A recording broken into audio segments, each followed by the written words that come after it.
మన తండ్రి అయిన దేవుని నుండి మన ప్రభు అయిన యేసుక్రీస్తు నుండి కృపయు సమాధానము మీకు కలుగునుగాక.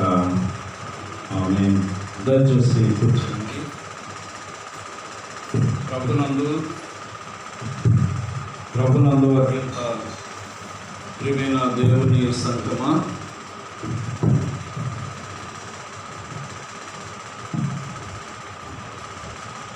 మీరెల్లరకు లోకరక్షకుడైన యేసుక్రీస్తు ప్రశస్త నామమున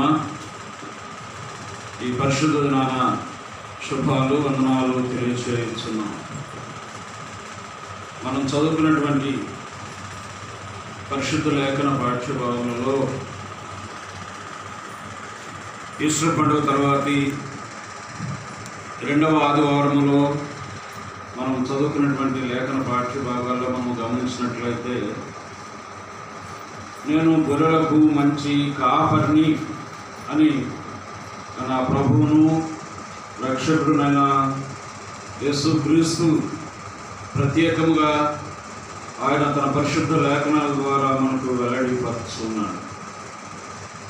ఆయన తన ప్రజలను ఆదరించడానికి ఆయన గొర్రెలకు గొప్ప కాపరిగా, ప్రధాన కాపరిగా, ఆత్మల కాపరిగా, మంచి కాపరిగా, ఆయన తన గొర్రెల కొరకు ప్రాణమును పెట్టేటువంటి ప్రధాన కాపరిగా ఆయన మన మధ్యకు వచ్చినట్లుగా తెలియచేయబడుతున్నాడు. మనం చదువుకున్నటువంటి పరిశుద్ధమైనటువంటి యోహాను రాసిన సువార్త 10వ అధ్యాయంలో మనము గమనించినట్లయితే, యోహాను సువార్త 10వ అధ్యాయము 11వ వచనంలో ఇలాగ తెలియజేయబడుతున్నది, నేను గొర్రెలకు మంచి కాపరిని అని చెప్పి, మంచి కాపరి గొర్రెల కొరకు తన ప్రాణమును పెట్టును. ప్రియులారా, మనం గమనించినట్లయితే ఈ యోహాను సువార్త ద్వారా దేవుడు మనతో మాట్లాడుతున్నాడు. నేను గొర్రెలకు మంచి కాపరిని అని చెప్పి తెలియజేస్తున్నాడు. మంచి కాపరి తన గొర్రెల కొరకు ప్రాణము పెట్టును. తన గొర్రెల కొరకు ఆయన ప్రాణం పెట్టడానికి సంసిద్ధముగా ఉన్నాడు. అందుకని యోహాను భక్తుడు ఆయన చూపిస్తూ, బాప్తిస్మ యోహాను ఆయన చూపిస్తూ ఉంటాడు, ఇదిగో లోక పాపములు మోసుకుని పోవు దేవుని గొర్రె పిల్ల అని చెప్పి తెలియజేస్తున్నాడు. లోకానికి పరిచయం చేస్తున్నాడు. లోక పాపములు మోసుకొని పోయేటువంటి దేవుని గొర్రె పిల్ల అని ఆయన్ను ఈ లోకానికి పరిచయము చేస్తూ ఉన్నాడు పిల్ల. కనుక ఆయన మంచి కాపరిగా, ప్రధాన కాపరిగా, గొర్రె మరి ఒక గొప్ప ఆత్మల కాపరిగా మన మధ్యకు వచ్చినట్లుగా తెలియచేయబడుతున్నది. రాజు అయినటువంటి దావీదు మరి ఆయన గొర్రెల కాపరిగా మనకు సుపరిచితమైనటువంటి వ్యక్తి. అయితే ఆయన ఆ గొల్యాతును సంహరించడానికి వెళ్ళబోతున్నటువంటి సమయంలో సౌలు రాజుకు తెలియజేస్తాడు. ఇదిగో సమూయేలు మొదటి గ్రంథము 17వ అధ్యాయము 17వ వచనంలో మనము గమనించినట్లయితే, సమూయేలు మొదటి గ్రంథము 17వ అధ్యాయంలో మనము గమనించినట్లయితే 34వ వచనంలో ఈ మాట తెలియజేయబడుతున్నది. 34వ వచనంలో, అందుకు దావీదు సౌలుతో ఇట్లనెను, నీ దాసుడైన నేను నా తండ్రి యొక్క గొర్రెలను కాయుచు ఉండగా సింహమును ఎలుగుబంటి వచ్చి మందలో నుండి ఒక గొర్రె పిల్లను ఎత్తుకొని పోవచ్చుండగా నేను దాన్ని తరిమి చంపి దాని నోటి నుండి ఆ గొర్రెను విడిపించి తిని, అది నా మీదికి రాగా దాని గడ్డమును పట్టుకొని దాన్ని కొట్టి చంపితిని అని చెప్పి ఆయన తెలియజేస్తూ ఉన్నాడు. అనగా ఇక్కడ మనం గమనించవలసినటువంటి ప్రాముఖ్యమైనటువంటి మాట, మంచి కాపరి తన గొర్రెల కొరకు ప్రాణము పెట్టును.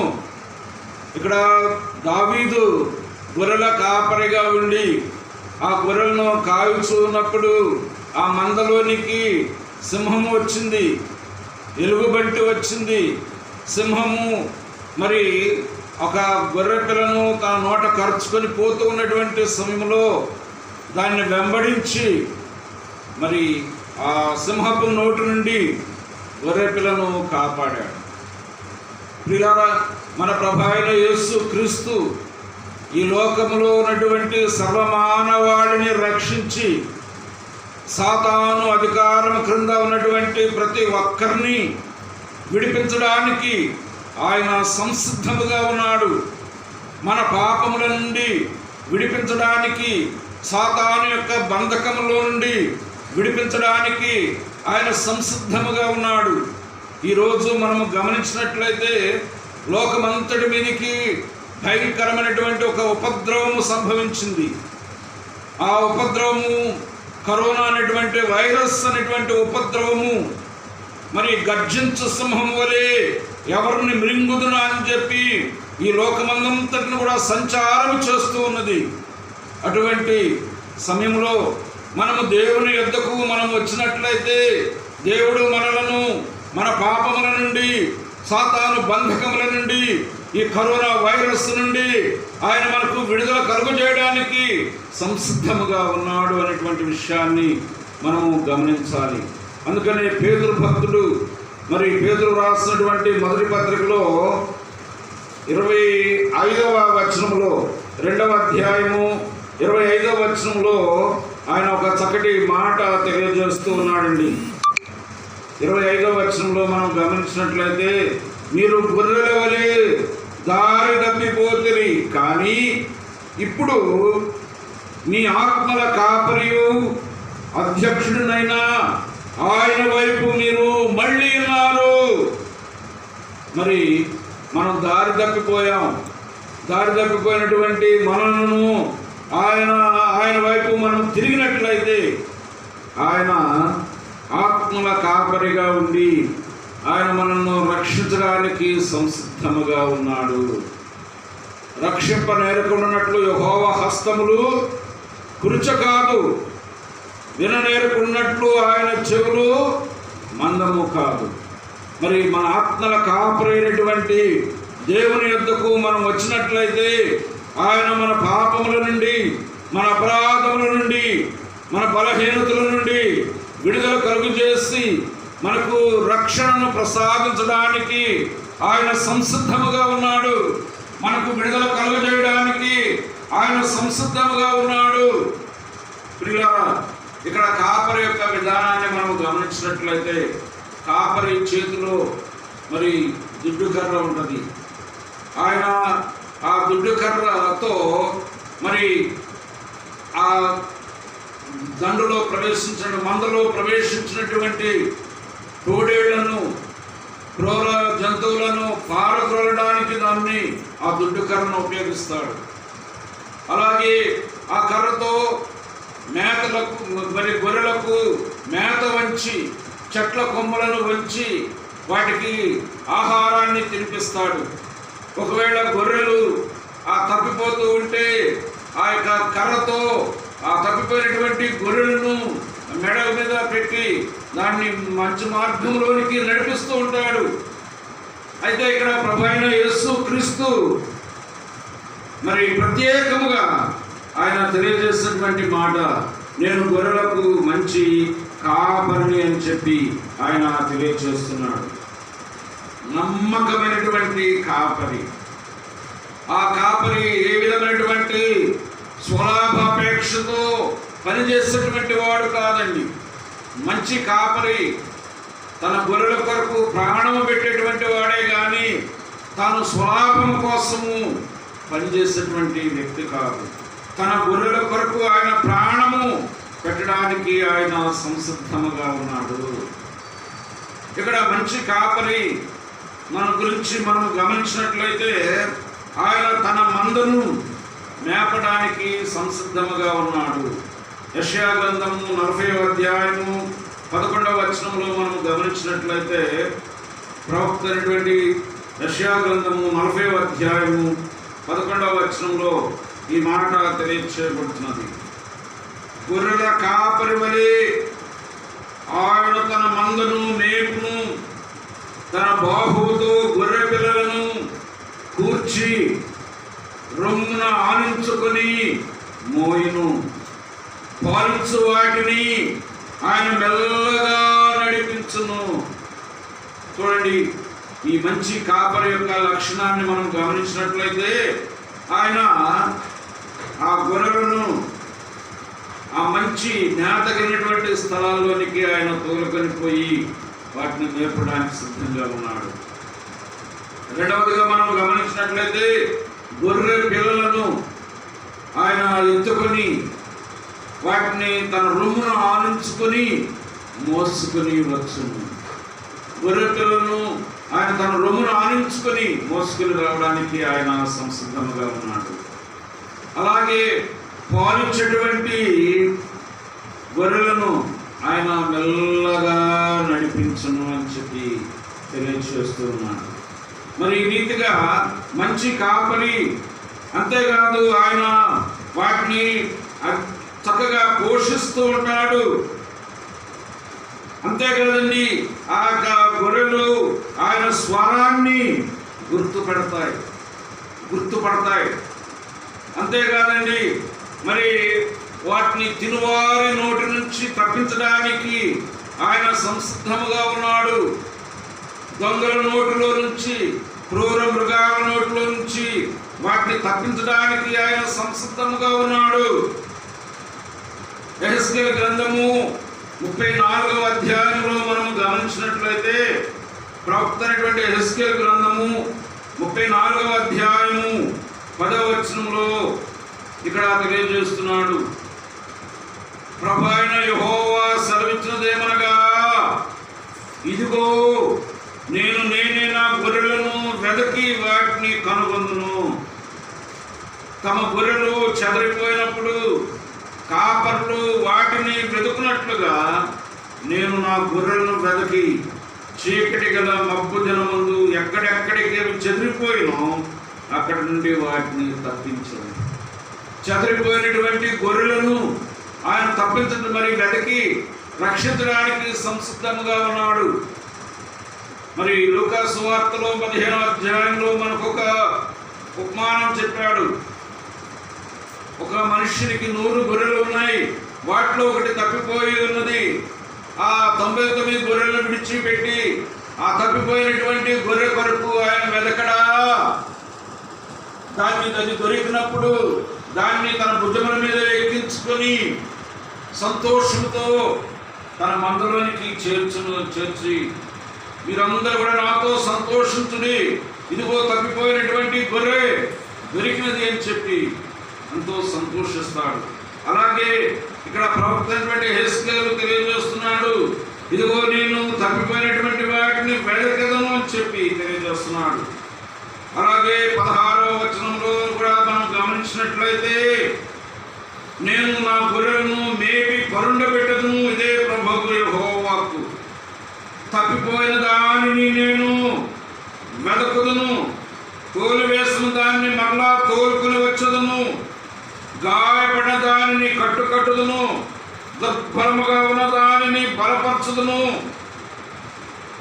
ప్రియులారా, మరి తప్పిపోయినటువంటి గొర్రెలను ఆయన వెదకి రక్షించడానికి సంసిద్ధంగా ఉన్నాడు. 17వ వచనంలో తెలియజేస్తున్నాడు, నా మందా నీ విషయమై దేవుడైన యెహోవాకు నేను సెలవిచ్చినదేమనగా, గొర్రెలకును మధ్యను, గొర్రెలకును పొట్టేళ్లకు మధ్యను, గొర్రెలకును మేకపోతులకు మధ్యను భేదము కనుకొని నేను తీర్పు తీర్చను. దేవుడైనటువంటి యెహోవా సెలవిస్తూ ఉన్నాడు, ఇదిగో ఆయన మంచి కాపరిగా ఉండి, ప్రధాన కాపరిగా ఉండి తన గొర్రెలను కాయడానికి ఆయన సంసిద్ధముగా ఉన్నాడు. యోహాను రాసిన మొదటి పత్రిక 3వ అధ్యాయము 16వ వచనంలో కూడా మనం గమనించినట్లయితే యోహాను రాసిన మొదటి పత్రిక 3వ అధ్యాయము 16వ వచనంలో ఆయన మన నిమిత్తము తన ప్రాణం పెట్టిన కనుక దీనివల్ల ప్రేమ ఇటుదని తెలుసుకుందాము. మనము కూడా సహోదరుల నిమిత్తము మన ప్రాణము పెట్ట బద్ధులమై ఉన్నాము. పిల్లరా, మన ప్రభు మన కొరకు తన ప్రాణమును పణంగా పెట్టుకున్నాడు. మనము కూడా మరి మన సహోదరుల నిమిత్తము, మన సహోదరుల నిమిత్తము మన ప్రాణమును పెట్ట బద్ధులమై ఉన్నాము అనేటువంటి విషయాన్ని ఆయన మనకు తెలియజేస్తున్నాడు. మరి ప్రత్యేకంగా ప్రకటన గ్రంథము 7వ అధ్యాయము 17వ వచనంలో మనము గమనించినట్లయితే ఒక మాట తెలియజేస్తున్నాడు. ప్రకటన గ్రంథము 7వ అధ్యాయము 17వ వచనంలో ఏలయనగా సింహాసనం మధ్య నుండి గొర్రెపిల్ల వారికి కాపరి అయి జీవజలముల బుగ్గ యొద్దకు వారిని నడిపించును. దేవుడే వారి కనుల నుండి ప్రతి బాష్ప బిందువును విడిచివేయి. ఈ పరిశుద్ధ దినాన మరి దేవుడు ఆ సింహాసనం మీద, గొర్రెపిల్ల సింహాసనం మీద ఆశ్రయుడైనటువంటి మన ప్రభు అయిన యేసు క్రీస్తు ఆయన మరి మనకు తీర్పు తీర్చడానికి ఆయన సంసిద్ధముగా ఉన్నాడు. ఆయన మనను జీవజలముల బుగ్గల యొద్దకు నడిపించడానికి సంసిద్ధముగా ఉన్నాడు. ఆయన మన కనుల నుండి బాష్ప బిందువులను తుడిచివేయడానికి ఆయన సంసిద్ధముగా ఉన్నాడు. ప్రతి వారి యొక్క బలహీనతల నుంచి ఆయన విడుదల కలుగజేయడానికి సంసిద్ధముగా ఉన్నాడు. ఈ పరిశుద్ధ దినాన ప్రభువు సెలవిచ్చాడు, నేను గొర్రెలకు మంచి కాపరి తన గొర్రెల కొరకు ప్రాణమును పెట్టున్నాను. నీవు నేను మనమందరము కూడా ఆ మంచి కాపరి, ఆత్మల కాపరి అయినటువంటి దేవుని యొద్దకు మనము రావాల్సినటువంటి బాధ్యత ఉన్నది. మరి ఈ లోక సంబంధమైనటువంటి అపవాదితో మనము సహవాసము చేయక, నువ్వు దేవుని యొద్దకు మనం వచ్చి, దేవుడు తన గొర్రెల కొరకు ప్రాణాన్ని పెట్టాడు. తన గొర్రెల కొరకు ఆయన తన అమూల్యమైనటువంటి రక్తాన్ని చిందించాడు. ఇశ్రాయేలు ప్రజలందరితో ఆయన సెలవిచ్చాడు.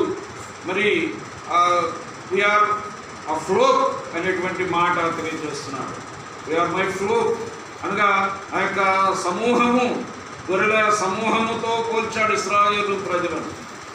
కాబట్టి నీవు నేను ఆయన మేపేటువంటి గొర్రెగా, ఆయన ఆత్మల కాపరిగా ఆయన మనం గుర్తిరిగి ఆ కాపరి యొద్దకు మనం వచ్చి మన యొక్క జీవితములను మనము ఆయనకు సమర్పణ చేసుకోవలసినటువంటి బాధ్యత మనది. కీర్తనకారుడు రాజైన దావీదు 23వ సంకీర్తనలో తెలియజేస్తున్నాడు, యెహోవా నా కాపరి, నాకు లేమి కలుగదు. పచ్చికల చోట్ల ఆయన నన్ను పరుండజేయుచున్నాడు. శాంతికరమైన జలముల యొద్దకు ఆయన నన్ను నడిపించున్నాడు. నా ప్రాణమునకు ఆయన సేద తీర్చున్నాడు.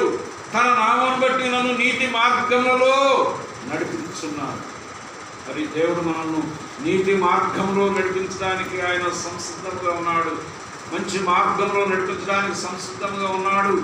కాబట్టి అటు ప్రధాన కాపరి అయిన దేవుని యొద్దకు మనమందరము కూడా వచ్చి, నువ్వు మరి ఈ కరోనా భయంకరమైనటువంటి వైరస్ నుండి, ఈ యొక్క మహమ్మారి నుండి విడుదల పొంది దేవుణ్ణి మనం నిత్యము ఆరాధించుకునే వారముగా ఉండడానికి పరిశుద్ధాత్మ దేవుడు తన కృపను మనకు అనుగ్రహించుగాక. ఆమేన్. సమస్త జ్ఞానం గురించిన దేవుని సమాధానము నీ హృదయములకును నీ తలంపులకును కావలి ఉండునుగాక. ఆమేన్.